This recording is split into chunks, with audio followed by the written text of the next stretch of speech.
Barakatuh. Bonjour chers amis et chers élèves, donc bienvenue dans le corrigé de la suite plutôt du corrigé du bac blanc 2002.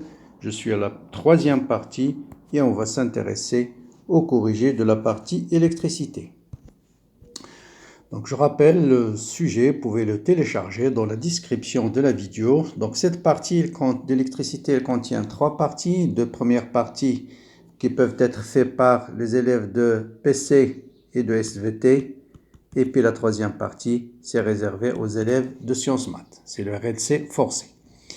Bien, voilà un circuit. Bon, ça c'est un circuit RC classique, sauf qu'au lieu d'avoir une seule résistance, vous avez deux résistances. Toujours noter les données. Donc on vous donne la capacité du condensateur. On vous dit, voilà, T égale condensateur déchargé, à T égale à 0. On ferme l'interrupteur et on vous pose les questions suivantes. Quelle est l'équation différentielle vérifiée par I de C? Déterminer la force électromotrice du générateur et la constante taux à partir en utilisant ces deux courbes. Donc ça c'est la tension de I de C en fonction de T, en fonction de D de IC sur D de T, plutôt en fonction de D de IC sur D de T, 10 puissance 2 ici.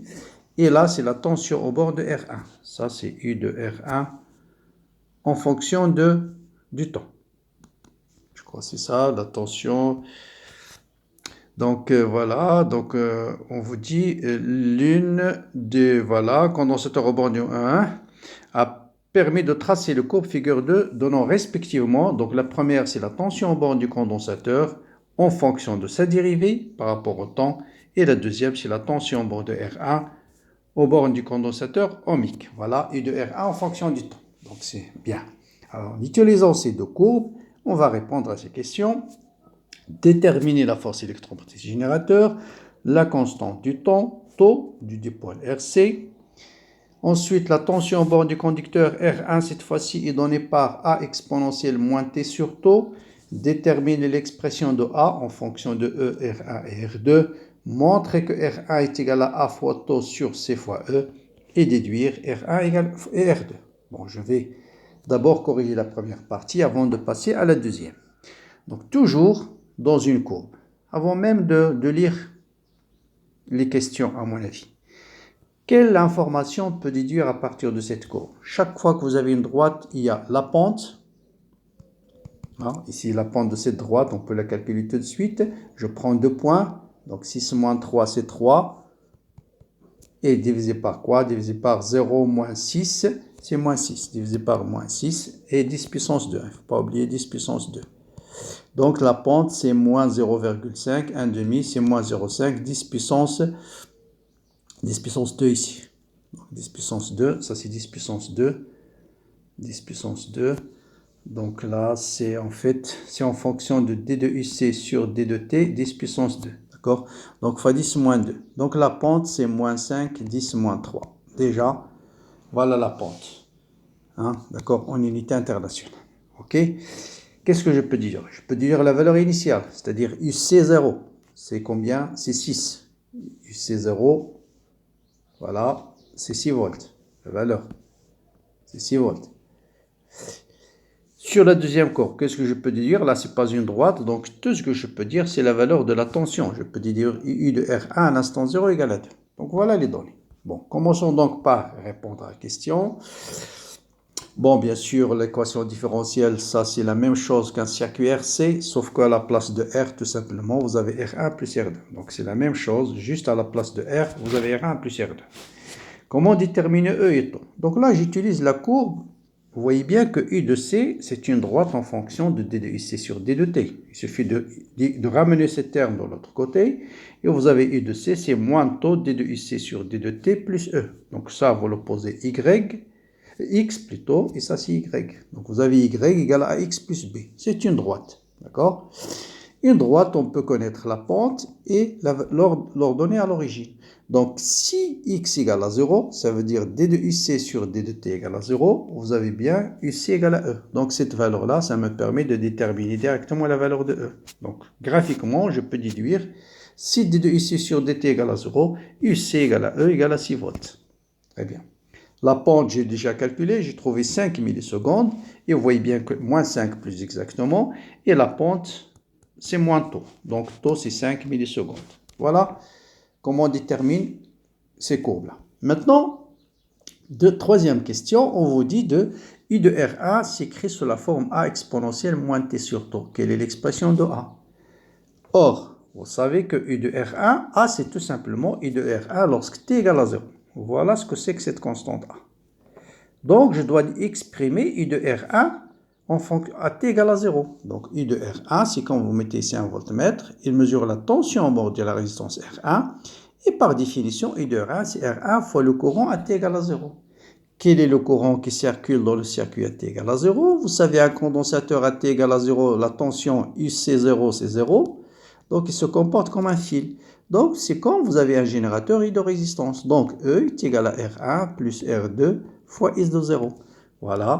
Donc, je peux déterminer A, tout simplement, qui est R1 fois I de 0. I de 0, c'est E sur, voilà, I de 0. Vous multipliez par R1. Voilà la constante A. Très bien.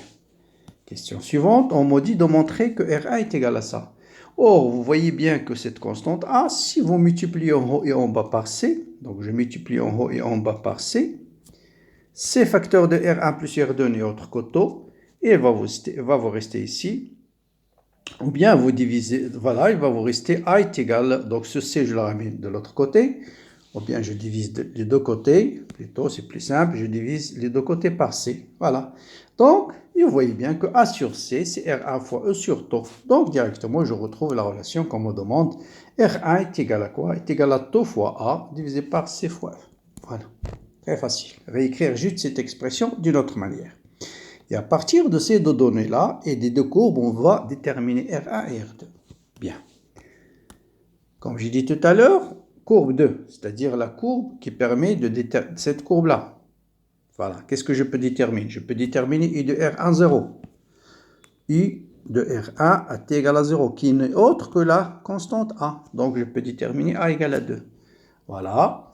Et puisque je connais la pente, voilà, 2 est égal à A. A, c'est E fois R1 sur R1 plus R2. RE, c'est 6, donc je peux déterminer une relation entre R1 et R2. Donc 6R1 sur R1 plus R2 égale à 2, ça me permet de montrer que R2 égale à 2 fois R1. Et puis, à partir de taux, l'expression de cette deuxième relation-là, je peux déterminer R1 parce que je connais A égale à 2, taux, on l'a déterminé, c'est 5, 10 moins 3, C, c'est donné dans l'exercice, E égale à 6, donc je peux calculer la valeur de R1. Je trouve 1666 ohms. Et connaissant R1, je peux déterminer R2. R2, c'est 2 fois R1. Bien. Maintenant, passons à la partie 2. Donc, vous voyez, très classique, cette première partie. C'est un exercice qui permet de manipuler des courbes. Toujours, c'est ce qu'on vous demande dans l'électricité en terminale.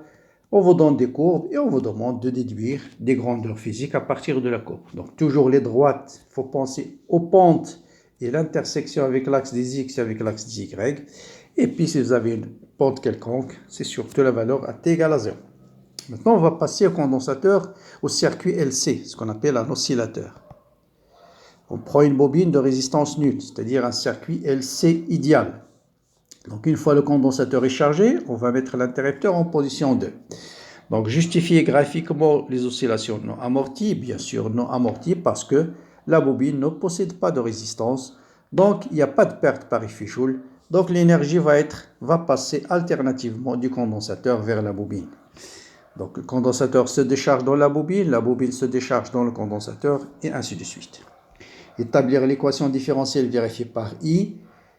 On vous donne la forme de la solution. Déterminer T0 et Φ à partir de cette courbe et déterminer les valeurs de I0, L et I max toujours à partir de cette courbe. Bien. Là aussi, avant même d'aller dans les réponses, qu'est-ce que je peux déduire à partir de cette courbe? C'est l'énergie en fonction du temps. Donc, je peux déterminer, vous voyez bien que c'est un signal périodique. Donc, la période, c'est cette quantité-là. C'est ce qu'on appelle la période de l'énergie. Donc, vous voyez bien que la période de l'énergie, 2,5 millisecondes. Qu'est-ce que je peux déduire ici? Je peux déduire la valeur maximale. C'est 43,75 microjoules. Voilà les deux informations que je peux déduire à partir de l'énergie. Et ça suffit pour répondre à ces questions-là. Donc l'équation différentielle vérifiée par le courant, bon ça c'est des choses classiques maintenant. Vous faites I de L plus I de C égale à 0. Q sur C plus L, I de L c'est L d de I sur d de T. Vous dérivez une deuxième fois. La dérivée de Q sur I, la dérivée de d de I, d carré. On pose oméga 0 égale à 1 racine de LC. Et donc vous avez d carré de I plus oméga 0 au carré fois. Donc c'est I seconde plus oméga 0 au carré I égale à 0. C'est un oscillateur. Bien, la solution, bien sûr, c'est m cosinus au sinus, 2pi sur t0 fois t plus phi. À partir de la courbe, on va déterminer t0. Donc t0, en fait, c'est 2 fois la période de l'énergie. Donc la période de l'énergie, c'est t2,5. Donc la période, c'est 5 millisecondes. À t égale à 0, I égale à 0. D'accord? Parce que le condensateur est chargé. Le fait que la présence de la bobine, il assure la continuité du courant, puisque le courant est nul avant la fermeture de l'ouverture de l'interrupteur, il va rester nul après l'ouverture. Donc I de 0 égale à 0, ça veut dire cosinus phi égale à combien? Donc 0 égale à cosinus phi, ça veut dire cosinus phi égale à 0, donc j'ai deux variables, plus ou moins pi sur 2. Bien. Maintenant, laquelle il faut choisir? Si t, on va voir qu'est-ce qui se passe à t égale à 0 plus. Est-ce que le courant, puisque le condensateur se décharge, il se décharge, ça veut dire Q va diminuer, donc d de Q sur d de T est négatif. Donc le courant va décroître, ça veut dire la dérivée de I par rapport au temps, c'est négatif, à T égale à 0 plus. D'accord? Voilà, je réexplique ça. Donc voilà la charge du condensateur, comment il varie, c'est une fonction périodique. Il est maximal à T égale à 0, il va décroître, et c'est un mouvement oscillatoire. Or, I, c'est d de Q sur d de T. Donc, Q est décroissant de là à là. Donc, de là à là, le courant doit être négatif. Vous voyez bien que le courant décroît. Ici, il croît, mais il est toujours négatif. Voilà. Donc, le courant va décroître à t égale à 0 plus. Donc, je vais prendre la valeur de la phase qui va me donner une dérivée de I négatif. Bon, il suffit de dériver cette fonction-là. Vous allez trouver moins oméga fois IM sinus phi à t égale à 0. Et donc, c'est à t égale à 0, ça va donner moins sinus phi. Donc, quel est l'angle qui va donner moins sinus phi négatif? C'est pi sur 2. Donc, voilà. Donc, la phase, c'est pi sur 2. D'accord? Bon, vous avez plusieurs façons de justifier ça. Bon, voilà la phase. Bien sûr, qu'est-ce qu'il me reste à déterminer? Donc, la IM, bon, voilà la phase. Après IM, bien sûr, on peut le déterminer. Donc T0, on a dit c'est connu, c'est 2 fois TE. D'accord? Pourquoi T0 égale à 2 fois TE? Je répète. Donc voilà Q de T, ça c'est une période, c'est T0. Et si vous mettez l'énergie électrique, c'est 1 demi C fois C Q carré, donc il est fonction de Q carré sur C. Donc si vous mettez Q au carré, cette partie qui est négative va devenir positive. Et cette partie, bien sûr, va devenir positive. Donc vous voyez que voilà comment varie l'énergie pendant une période T0. Donc vous voyez, là, vous avez une première période de l'énergie et une deuxième période de l'énergie, TE, TE. Donc j'ai 2 fois TE égale à T0. D'accord? Bien. Donc connaissant T0, connaissant C, je peux déterminer L. Je vous laisse le soin de faire l'application numérique. Pour déterminer I0, il suffit de dire que l'énergie électrique maximale est égale à l'énergie magnétique maximale. Et ça, on le connaît d'après la courbe. Et c'est 1 demi C I0 au carré. Donc, vous pouvez déterminer I0. Et l'énergie magnétique maximale, c'est 1 demi L fois Imax au carré. Vous allez déterminer Imax. Bon, ça, c'est des choses classiques. Bien. Je passe à la partie 3. Donc, la partie 3, ça concerne le circuit RLC forcé. Donc, vous avez ici un circuit RLC. Le condensateur précédent, donc on connaît la valeur du condensateur, d'accord? Et vous avez une bobine réelle et une résistance R. Bien, U de T, c'est M cosinus de pi fois NT. N, c'est la fréquence. Pour N égale à N1, l'impédance, c'est Z1. Les tensions sur les voies E1 sont données par la figure 7. Donc voilà, ça c'est la tension au bord du GPF et au bord de la résistance R1 pour la fréquence N1. Bien, tout de suite, on va associer laquelle qui correspond à la tension au bord du générateur, laquelle associée au bord de la résistance. Bon, faites très attention à la sensibilité n'est pas la même. Donc là, 2 volts par division pour la voie 1, 1 volt par division pour la voie 2. Ça veut dire quoi? Voilà, voie 1. J'ai combien? J'ai 3 divisions. Donc Y max, puisque 2 volts par division. Donc voilà 2, 4, 6. Donc cette tension maximale, c'est 6 volts. Alors que ici, vous avez 1, 2, 3,5. Donc 3,5 volts. Donc pour cette tension, l'amplitude maximale, c'est 3,5. Pour le Y1, c'est 6 volts. Or, vous savez que la tension en bord du GPF, elle est toujours supérieure à la tension en bord de la résistance. Donc c'est ça le signal du GPF, c'est Y1. Et Y2, c'est la tension en borne de la résistance. Donc la tension maximale au borne du GPF, c'est 6 volts. À la fréquence, bon, ça c'est une constante.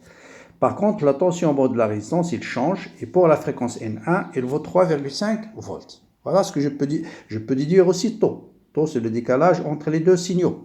Et taux, par définition, c'est 2pi sur t fois t. T, c'est la période. Donc vous voyez bien la période, c'est comme ça, c'est là. Là, je n'ai pas besoin de connaître la sensibilité. Parce que la période, c'est 1, 2, 3, 4, 5, 6, 7, 8. 8 fois la sensibilité horizontale. Taux, c'est 1 fois la sensibilité horizontale. Les sensibilités vont se simplifier. Donc, T, c'est 2pi sur 8 fois 1. Donc, 1 sur 8, ça vous donne pi sur 4. Donc, phi, ça, pardon, c'est le déphasage phi. C'est 2pi sur T fois taux. D'accord? Taux, c'est 1 et T, c'est 8. Donc, je peux déterminer le déphasage à partir de cette courbe. Cette courbe, je peux déterminer quoi? Je peux déterminer la fréquence à la résonance, c'est 500 Hz. Et puis, on vous donne ici pour N1, vous voyez bien, pour N1, on vous donne la valeur maximale du courant. C'est 100 divisé par racine de 2. Et bien sûr, on connaît aussi Imax à la résonance. Voilà les données. Et puis, on passe aux questions. En exploitant ces deux courbes, détermine la résistance totale, l'impédance Z1 à la fréquence N1, le déphasage phi, grand R, petit r, et les puissances dissipées à la fréquence N1 et à la résonance. Et quelle est la relation entre les deux? Bien. Bon, donc là, on va aller directement à la partie 3. Voilà. Donc on connaît à la résonance, je connais la fréquence d'après la courbe, c'est 500 Hz. Je sais qu'à la résonance, LC, oméga 0 au carré égale à 1. Donc je peux déterminer l'impédance. Bon, parce que C, c'est donné, c'est le même condensateur de la première partie. N0, c'est donné dans la courbe, c'est 500 Hz. Je vous laisse le soin de faire l'application numérique. Bien. Pour déterminer la résistance totale du circuit, je sais que U de max, d'après la deuxième courbe, c'est 6 volts, tension maximale au bord du GPF. Le courant maximal, d'après l'autre courbe, c'est 100 mA à la résonance, le courant maximal à la résonance. Or, à la résonance, le circuit se comporte comme une résistance. Ça veut dire Imax, c'est la résistance totale fois Imax, toujours à la résonance. Donc, la résistance totale, c'est 6 divisé par 0,1, c'est 60 ohms. Donc, vous voyez que, toujours dans un circuit RLC à la résonance, il se comporte comme une résistance. Maintenant, à la fréquence N1, on m'a dit de déterminer Z1. Or, Umax, tension bord du GPF, c'est Z1 fois Imax à la fréquence N1. Imax, on connaît, c'est 6 volts. Ça, il ne change pas en fonction de la fréquence. Et donc, le courant maximal à la fréquence N1, on va le déterminer à partir de la deuxième courbe. Faites attention, il est donné ici. Voilà. Il est donné là. À la fréquence N1, voilà, on connaît la valeur de N Imax. Voilà, ça c'est Imax. Donc Imax à la fréquence N1, c'est 100 sur racine de 2. Et ça permet de déterminer N1. D'accord? Voilà. Donc ça me permet de déterminer Z1 plutôt. Donc c'est 6 divisé par 100 sur racine de 2. Et ça me donne 6 racine de 2 sur 2 en 1. Maintenant, phi, je l'ai déjà calculé. C'est 2pi sur t fois tau, c'est pi sur 4. Maintenant, pour déterminer grand R et petit r, donc je vais utiliser la tension bande de R1 à la fréquence N1 maximale. C'est R fois Imax. D'accord, 0,1 sur racine de 2. D'accord, c'est donné dans l'exercice. Donc, je peux calculer, ça c'est égal, UR max à la fréquence N1, c'est 3,5. 3,5, on l'a déterminé d'après la courbe, je rappelle. Voilà, voilà. Ça c'est 3,5. Vous voyez, Umax, c'est 3,5. D'accord? Or, la fréquence, la tension mode de la résistance à la fréquence N1, par définition, c'est R1 fois Imax. Imax, il est donné ici, c'est 100 sur racine de 2. Umax, il est donné là, donc je peux déterminer R1. Grand R plutôt. Voilà. C'est ce qu'on a. Donc là, c'est juste un exercice. Il faut bien savoir chercher l'information utile, d'accord? Donc, je peux déterminer R, c'est 49,5 volts. Or, je connais la résistance totale, c'est 60. Et vous savez que la résistance totale, c'est grand R plus petit r. Donc, je vais déduire la résistance interne de la bobine. À peu près 11,5. Bon, on va vérifier des applications numériques. Bien. Enfin, dernière question, c'est la puissance dissipée à la résonance. Bien sûr, à la résonance, phi égale à 0. Donc, la puissance maximale, c'est Umax fois Imax, d'accord? Et par contre, à la fréquence N1, c'est Umax à la fréquence N1 fois Imax à la fréquence N1 fois cos phi. Bon, Imax ne change pas. Imax à la fréquence N1, c'est Imax sur racine de 2. Donc, ça vous donne Pmax fois Imax divisé par, racine de 2 multiplié par cosinus phi. Hein. Il ne faut pas oublier cosinus phi, puis sur 4, c'est racine de 2 sur 2. Et donc 2 racine de 2 fois racine de 2 sur 2, je simplifie par les racines de 2. Et Umax fois Imax, c'est tout simplement P0. Donc vous voyez bien que la puissance à la fréquence N1, c'est la puissance à la résonance divisée par 2. Et ça, c'est une autre définition de la bande passante. Donc on peut définir la bande passante d'un circuit RLC de deux manières. C'est la bande qui correspond à, vous connaissez Imax, vous cherchez Imax sur racine de 2, ça vous donne oméga 1, oméga 2, ça c'est la bande passante. Ou bien c'est les fréquences pour lesquelles vous calculez la puissance maximale. La puissance maximale est divisée par 2. Et si la puissance maximale est divisée par 2, ça délimite les bornes de la bande passante. D'accord? Donc ça, aux fréquences de la bande passante oméga 1, oméga 2, la puissance est égale à la puissance maximale divisée par 2. Voilà pour cet exercice intéressant sur l'électricité. Il me reste la dernière partie sur la mécanique. Je vais la partager avec vous très bientôt. Mais n'hésitez pas à me laisser vos commentaires, likez les vidéos, partagez-les avec vos amis. Bon courage, bonne continuation et à bientôt.